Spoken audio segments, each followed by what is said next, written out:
Welcome, I'm Pizza Dog Comics. You might know me from my commentary videos as Jason the Pizza Delivery Dog. I got fed up doing commentary videos through my fictional comic character, so my thoughts and feelings in future commentary videos will be done through the real me. The Gumball Season 7 ranking was done marathoning the show the day it came out with my brother. Just to let you know, we ranked the episodes based on the initial vibes and how much we enjoyed it at the moment. So if you have any differing opinions on how high or low an episode on the list should be, that's why. Also, obligatory spoiler warning. Without further ado, let's get straight to the Gumball Season 7 ranking. After going through a class on how unhealthy fast food is, Gumball and Darwin try to eat healthy. First is chest pain! Fatality. However, their plans keep on getting crushed by the CEO of Joyful Burger. Throughout the episode, Gumball and Darwin are starving trying to get healthy food, and I'm wondering, where are their parents? Are they just letting them starve? Around the end of the episode, when Gumball and Darwin confront the CEO, he sings a song that emphasizes his corporate greed about how customers are dumb. As a minimum wage fast food worker, I also think customers are dumb. Probably not in the same way he does, because, you know, he's a CEO. Anyways, the episode ends with Gumball and Darwin being so hungry that they eat the CEO.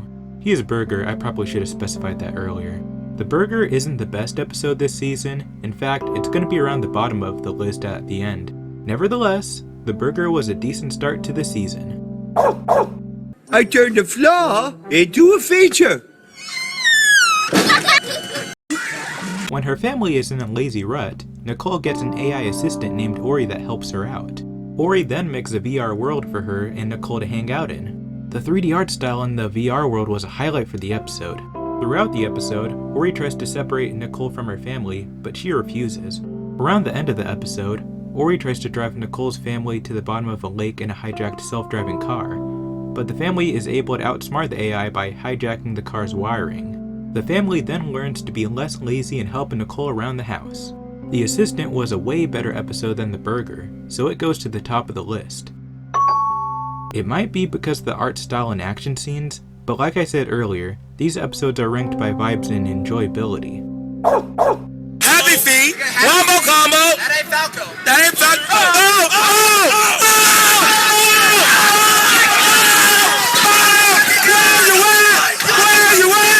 Where you at? After seeing how fusional Gumball and Darwin are, their parents renovate the basement for Darwin to live in so that the brothers from another mother can be independent.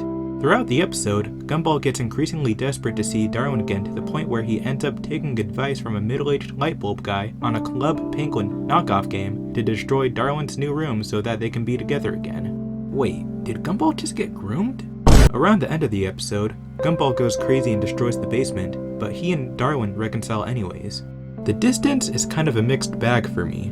My problem with the episode is how out of character Gumball is.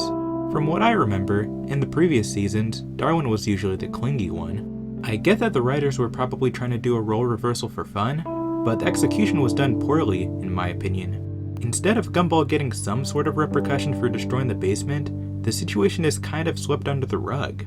Darwin even forgives Gumball for trying to get them both in prison and says that the plan was romantic? Hey Gumball writers, I get you were trying to do a no homo bro joke, but that was kind of dumb due to the fact that they're practically brothers. Gee, surely this isn't an indication for things to come. Despite its flaws, the distance is positioned between the assistant and the burger. By using his photographic memory activated by taste, Richard tries to remember the thing he promised Nicole while she prepares dinner for Granny JoJo's visit. Whoa! What am I, a chicken nugget? Throughout the episode, Richard and the kids go around Elmore to eat various foods to remember items that they bring to Nicole, but they keep on getting the thing wrong. Around the end of the episode, when Richard accidentally traps Granny JoJo and the kids in a bus station, it turns out that was the thing Nicole wanted so that they could have a dinner date night alone together. The Thing was just an okay episode to me at first, but the wholesome ending really turned me around to putting it to the top of the list.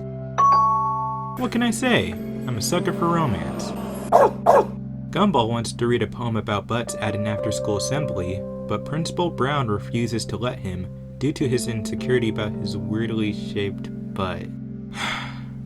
Do I even need to say anything? Throughout the episode, Gumball tries to get Principal Brown to accept his butt, but ends up failing. I like it, cut G. By the way, the after-school assembly is being held for the superintendent. No, the superintendent isn't Rob, it's just a random guy who's revealed to be someone who bullied Principal Brown about his butt during his childhood. From what I remember, I don't think Rob shows up in this season. I know he's trapped in the void again, but it would have been nice to see how he's doing at least. Around the end of the episode, Gumball storms the stage of the assembly and reads his butt poem, which eventually causes Principal Brown to stop being insecure and burst into song and rap about his weird butt. Also, there's this weird potato head amalgamation guy from earlier in the episode who says he takes the body parts of his victims. At the end of the episode, he attacks the superintendent guy as a form of karma or something. Wait, did the superintendent guy just die? This episode was terrible! I thought the cartoon community collectively agreed that crass jokes like butts were not funny. The butt goes to the bottom of the list. Anais always wanted to go to Daisyland, but her family was always too busy to take her. Alright, what's happening, Mom? Due to safety issues, the theme park has one more day left before it closes, so Nicole takes her and the rest of the family there to make things right. Throughout the episode, on the highway to Daisyland, the family run into problems. Richard messes up the functions of the car, Darwin becomes scared to visit Daisyland's baby mascot, Gumball accidentally sends a bad text message to his girlfriend Penny, and then they get stuck in traffic for most of the afternoon. Instead of giving up, Nicole gets the family together to fix and overcome their problems. The car gets somewhat fixed, Nicole helps Gumball and Penny communicate better, they get to the theme park, and Darwin overcomes his fear of Daisyland's baby mascot. Around the end of the episode, appreciating how far her family went for her, Anais is content with not going into Daisyland, feeling that she experienced what she already wanted to anyways. Also, the theme park was on fire. Man, this episode was the polar opposite of the previous one. I liked the moments of fluid animation, the experimentation of art styles, and the Gumball X Penny moments. The traffic goes to the top of the list. Speaking of Gumball X Penny, when Mr. Small takes over as the science teacher at Elmore Junior High, instead of teaching science, he uses a crystal rock to predict the future relationships between the students. Yup, this episode is shipping fuel. Leslie! The conflict of the episode is that Mr. Small predicts that Penny will break up with Gumball at the end of the day and get with Tobias. The moment I heard that, it ruined my suspension of disbelief. Like, I mean, I could buy Penny breaking up with Gumball for a bit, but her getting with Tobias is hard to believe based on their interactions in previous seasons. Throughout the episode, Gumball slowly becomes paranoid about the prediction while Penny isn't worried. This leads to Gumball making a grand gesture of love to Penny that results in her getting upset with his lack of faith and then wanting space. I don't know, I kinda liked it. Yeah, woo your girl, Gumball! But then again, I'm biased towards the Gumball X Penny ship, so whatever. Around the end of the episode, Gumball then confronts Mr. Small about the validity of his prediction, and it turns out that the crystal rock was a toxic item that made the students hallucinate being lovey-dovey or something. Gumball and Penny make up, then Tobias gets breast cancer and dies. The Astrological goes between the assistant and the distance. Despite me being heavily biased towards Gumball X Penny, I'd say that this is a middle of the list episode so far. Flawed, but still enjoyable. Richard wants to accomplish his childhood dream of being a cheerleader for the Elmore Junior High cheer squad, but his doubts of what his ancestors would think are weighing him down. Granddad! Flintstones! To be honest, I was half paying attention to this episode because I was in the kitchen getting a snack, and I didn't bother pausing it, so I'll do my best to summarize. Throughout the episode, Nicole and the kids help Richard practice for the tryouts, but he keeps on failing. Around the end of the episode, at the cheer squad tryouts, Richard starts to believe in himself with his family's encouragement, gets super athletic, and wins the competition. The cheerleader goes between the Astrological and the distance. The over-the-top characterization in this episode makes more sense for Richard as a character compared to how Gumball was in The Distance. The Astrological was still more entertaining to me for the previously stated reasons. During recess, Gumball and Darwin aren't paying attention to where they're walking, ignore Tina's warning, and step all over her chalk art on the ground. Because of this, Tina threatens to fight them after school, so Gumball and Darwin skip class and discover that Molly can literally slow down time with the boring conversations she gives. Throughout the episode, Gumball and Darwin goof off by using Molly's time abilities to prank people around the school. Eventually, classes end and Tina confronts Gumball and Darwin for their fight, so they use Molly to stop time for decades to train being martial artist magic wielders or something.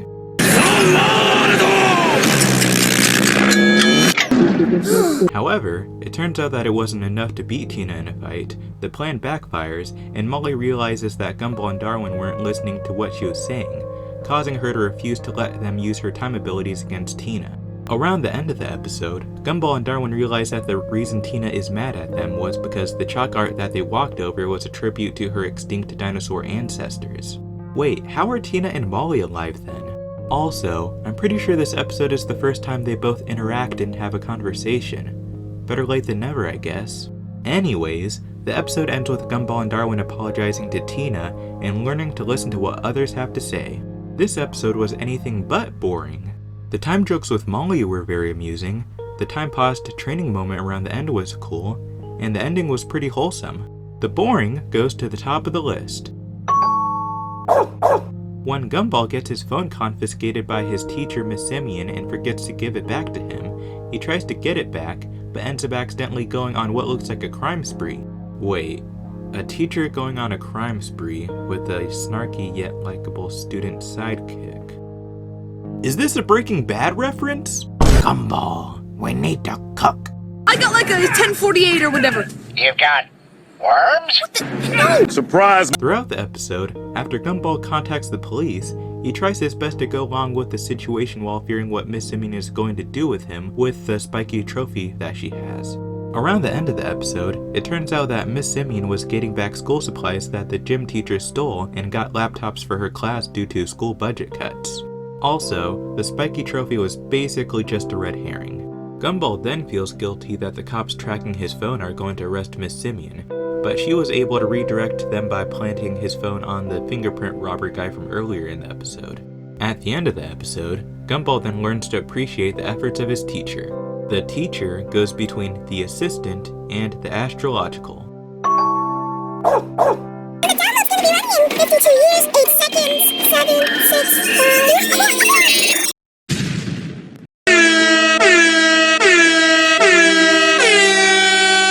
Gumball and Darwin trade in their old phone for a new one so that they can use the new social media app called ClicksApp. However, it turns out that the app hypnotizes its users to be addicted to it and do outdated internet trends. It also turns out that the homeless guy character in the show has lore. That's pretty cool. In the past, he made the code for Elmore Plus. It was super addictive, warned his boss about it but got fired, lost his money, got obsessed with creating the next big app, and made ClicksApp. The homeless guy character says that the only way to stop the app is to destroy a nearby cell tower, so Gumball and Darwin get their old brick phone back and use it to blow it up. But it turns out that it didn't work since free Wi-Fi is everywhere. Around the end of the episode, Gumball and Darwin almost become social media zombies, but luckily the parents of Elmore join the app, causing their kids to quit the app out of embarrassment, so things relatively go back to normal. The app goes between the Astrological and the Cheerleader. Despite doing the cliche of outdated trends in a cartoon show, this episode was still pretty decent, but I still wouldn't go out of my way to watch it a lot. Tobias invites his classmates to his mansion for a party. Wait, didn't Tobias live in an upper middle class house before? Why does he live in a mansion now? Well, his parents are rich, so maybe they moved? Oh, the mold is on the inside. Anyways, it turns out that not a lot of people are planning to show up, so Gumball and Darwin send old perfume that they find in the attic to their classmates to encourage them to go. However, when Gumball and Darwin first used the perfume, it caused them to hallucinate, which resulted in them being late to the party. Gumball and Darwin then try to make it to Tobias's party, but due to them being high on perfume, they wreck a taxi, get arrested, and get put into jail where it turns out the rest of their classmates, except Tobias, were at during the party. At the end of the episode, nobody is at Tobias' party and he's all alone, until a group of criminals raid his party by using a disguise. Huh, that kinda looks like Asuka from Evangelion. The entrance goes to the top of the list. It may not be better than The Boring in terms of substance, but my brother and I decided to put it on the top due to the big art style seen around the end, and the fact that, like I said earlier, these episodes are ranked on vibes and enjoyability. Gee, I sure hope the next episode is just as good. Was The Letter any good? It wasn't. Oh, I missed you so much. Hey, Carrie. What up, D? One day at school, Darwin tells Gumball that he made a love letter for his girlfriend Carrie and puts it in her locker. When Carrie comes across Gumball and Darwin, without knowing what's in the letter, she tells them that if someone says, "I love you," to a ghost, they'll get really violent and their soul gets tortured or something. Hey, wait a minute. Darwin and Carrie have been a couple since 2 or so seasons ago, and Darwin has never said, "I love you" once to her? I find that very hard to believe. Anyways, to avoid a bad outcome, Gumball and Darwin go to get the letter back without Carrie knowing. Gumball and Darwin eventually do that, but the letter accidentally lands in Hector's backpack when they try to throw it away. Sometime later, Hector gives Darwin the letter back, but with a response from him thinking that the message was for him. That makes no sense. Why did Hector think the letter was for him? Usually when you write a letter to someone, it starts with the name of the person that it's addressed to. So when Hector read Darwin's letter, it should have started with, "Dear Carrie," or something. Whatever. Anyways, Darwin makes a small disruption in class, so Miss Simeon forces him to read Hector's response of turning him down, which makes Carrie angry and brings chaotic ghost magic upon the school. Oh, come on! Despite being chaotic at times, Carrie is usually a chill and level-headed person. I feel that she would have been emotionally intelligent enough to assume that it was a misunderstanding, and at the very least try to have a conversation questioning Darwin about it. She's being so out of character. I forgot how the rest of the episode specifically happened, so I'll try my best to summarize. Darwin then confronts Carrie, tells her about the misunderstanding, and says that he loves her, which makes her go even more crazy. Carrie then possesses Gumball and uses him to kiss Darwin. You what? From what I remember in the episode, Carrie's actions after Darwin said he loves her were extremely hard to control and hold back, so I guess the only way to neutralize it was a kiss? I'm sure Carrie didn't have any malicious intent. She probably used Gumball instead of anyone else because using a stranger or someone Darwin is just an acquaintance with would have been weird and uncomfortable for them. But that's still weird and uncomfortable, especially for Gumball. They're practically brothers. That's like brocest. I don't know if that's an actual term, but I'll coin it if it's not. My brother and I looked at each other and cringed after that moment. The writers took things too far this time. At the end of the episode, Darwin and Carrie make up and are put off by Gumball implying that Carrie will need to possess him again in the future for her and Darwin's wedding and honeymoon. The letter goes between the burger and the butts. The vibes and enjoyability for this episode flatlined around the end.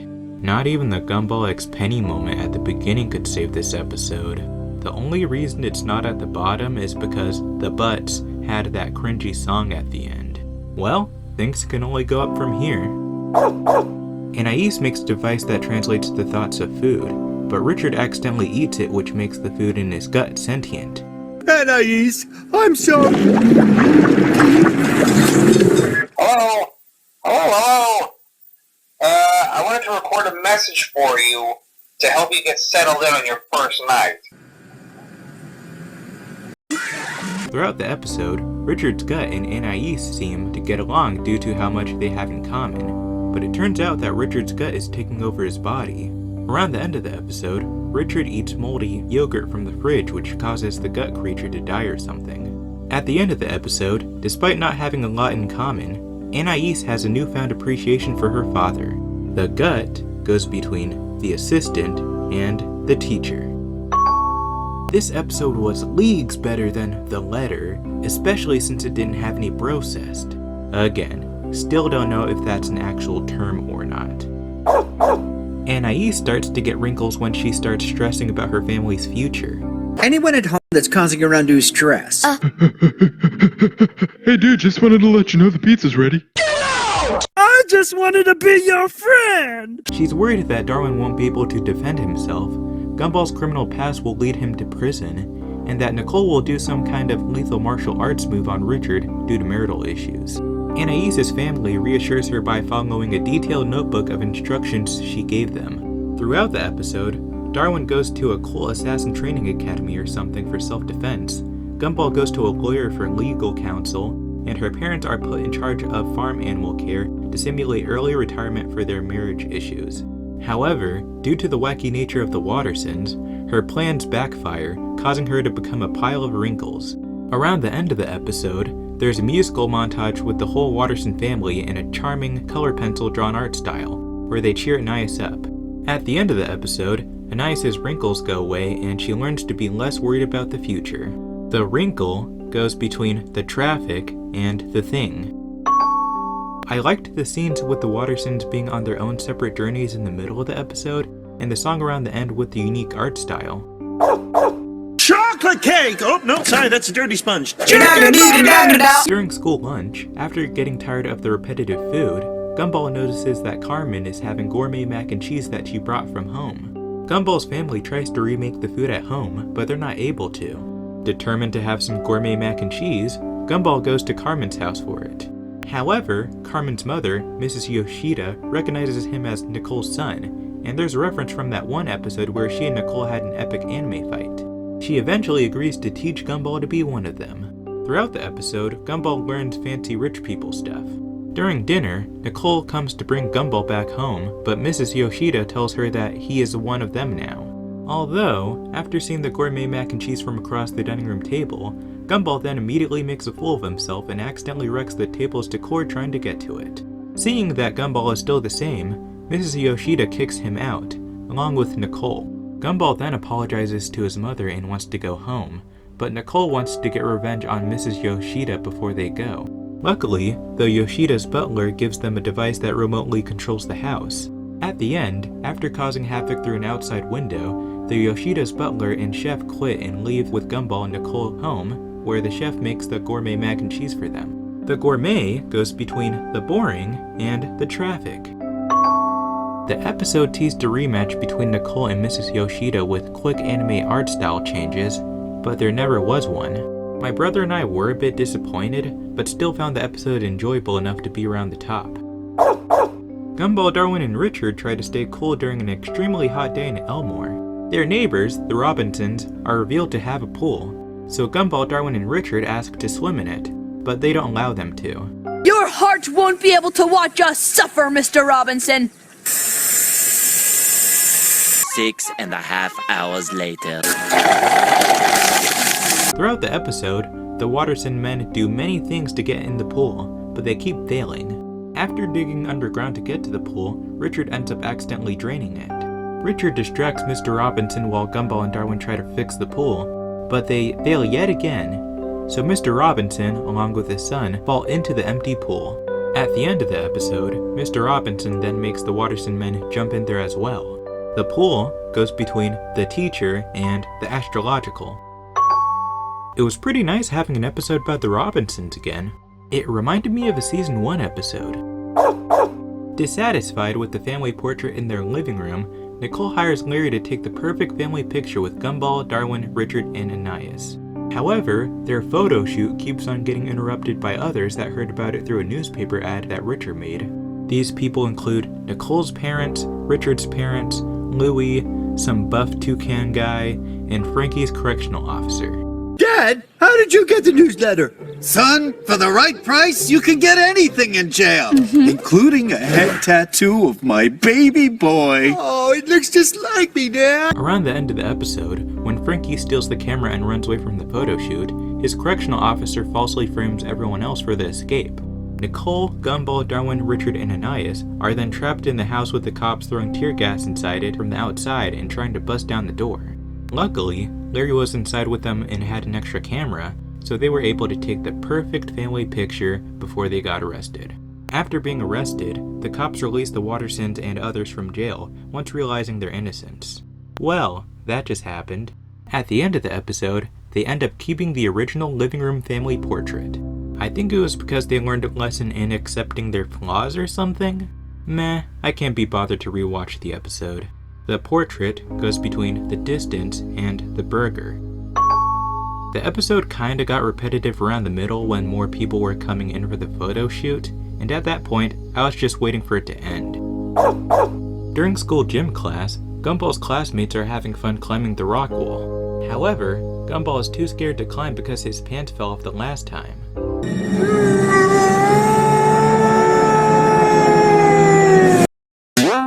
I did it! Throughout the episode, Darwin, Anais, and some other people try to help Gumball overcome his fear of climbing, but their plans backfire. When Gumball tries meditation with Mr. Small, he gets a vision from his pants encouraging him to overcome his fear.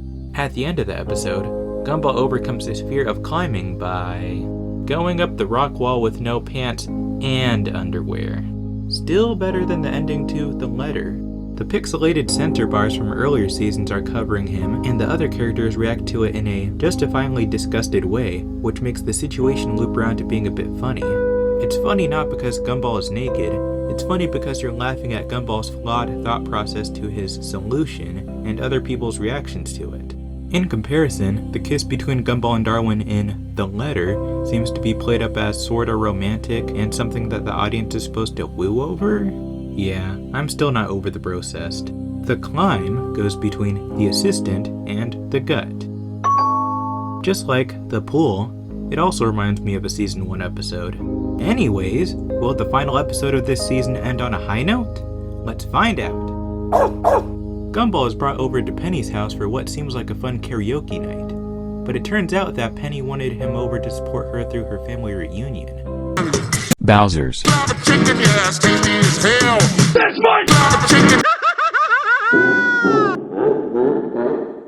Gumball and Penny are told by her father Patrick to wear shells because her grandmother is very old-fashioned. They don't want to at first, but both end up agreeing to it for the sake of the reunion. When Penny's extended family comes over for the reunion, Gumball tries his best to make a good impression, but he seems to make things more awkward instead.